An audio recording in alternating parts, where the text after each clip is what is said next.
Earlier in the show, I gave you the details of this cash crunch that's hitting the Donald Trump campaign, where they've already spent more than 70% of all the money they've raised dating back to early 2019 and are having pretty serious financial problems. We also already looked at Donald Trump yesterday during one of these deranged press briefings, making very little sense, seeming furious about journalists wearing masks and just insulting people, calling Joe Biden stupid.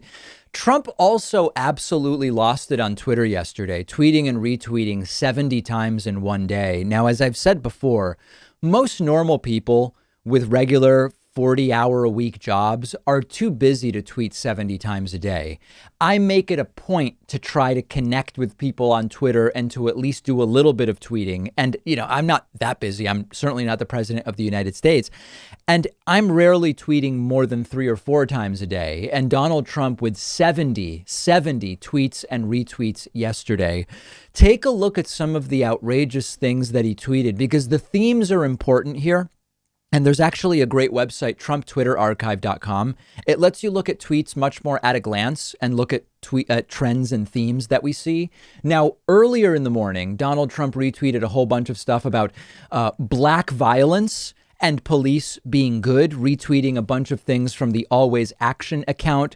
For example, black man exposes Black Lives Matter. Police officer saves baby's life. The reason why President Donald Trump was elected and the reason why he will be elected again, with a link to an outrageous propaganda video. So there were a bunch of those types of tweets earlier on in the day. Then Trump started insulting people. For example, quote, Biden underperforming. What else is new? The story of his life. Attacking John Bolton, his former national security advisor, saying, just heard that wacko John Bolton was talking of the fact that I discussed love letters from Kim Jong-un as though I viewed them as just that. Obviously was just being sarcastic. Bolton was such a jerk. Then around midday, remember, it's all day. Around midday, Trump retweeting about 10 tweets from an account called TV News HQ, all propaganda videos, Fox News videos being retweeted, tweets about the Dow, which, by the way, has not been doing so well. Stock market has not been doing well recently. Conspiracy theories and all sorts of agit trash, as I like to call it. And then, of course, Donald Trump getting into the phase of the day where he just lies about coronavirus. Tweeting, quote, starting to get very high marks in our handling of the coronavirus China virus, especially when compared to other countries and areas of the world. Now the vaccines plus are coming and fast. And we're going to talk on the Friday show much more in depth about what kind of impact could we see from the vaccine announcement that we're expecting in October from Trump. Not the vaccine distribution, but the vaccine announcement. And of course, Donald Trump insisting that he's just done so well on coronavirus. I guess there's probably some people who do believe it. There are Trump sycophants who will believe anything. But, more than 193,000 deaths when Trump said we would have 60,000 deaths maybe by the time it was all said and done. Trump said 15 cases would soon be zero.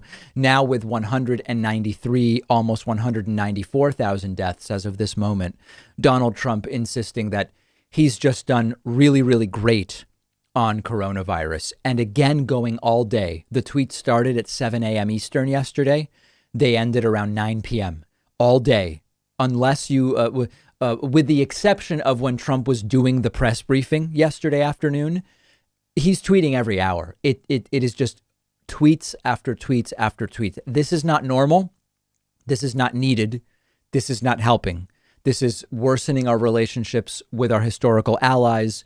This is very much something other than actually dealing with the pressing issues that we're facing today. It does nothing for you, the American people. And I know some people write off the tweets as not important.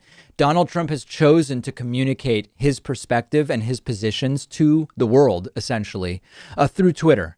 And if he is choosing to use this tool, then certainly we should be using it to see where Trump's head is. And it is not in a good place at all. And it is being reflected in the polls. And that's what I want to talk about next. One of our sponsors is privacy.com. They're giving you $5 when you sign up for their completely free service at privacy.com/Pakman. I've been using Privacy for a little over a year now. You've heard me talk about it before. It's a lifesaver, and here's how it works. Takes just a couple of minutes to set up. Anytime you buy something online or on the phone, instead of actually using your real credit card number, the Privacy app and the browser plugin let you give each company a randomized virtual credit card number that you create out of thin air. It'll even autofill the card number with one click. And the payment is taken out of your checking account without the merchant ever knowing your real information. So this allows you to keep your banking information secure, but also to take control of your finances. You can create up to 12 of these virtual credit cards a month. You can set spending limits. You can freeze them. You can delete them anytime you want. So when you do this, it means you're not going to be charged when you don't want to be, because you can destroy the virtual card number right after using it, which, for instance, I love using free trials because I know I won't be charged when the trial is over if I use a virtual credit card number. You're keeping your identity private by not telling companies who you are. You're keeping your bank or credit card info protected against data breaches and identity theft. And it's free. There's no catch whatsoever. But if you want, Privacy also offers a $10 a month plan that gives you 1% cash back and lets you create 36 credit cards a month, and a $25 a month plan tailored more for small businesses where you can create 60 card numbers a month and much more. But definitely go ahead and at least get started with the free plan. You'll protect your financial info. Companies can't charge you unexpectedly. And like I said, you'll get $5 to spend when you sign up at privacy.com/Pakman.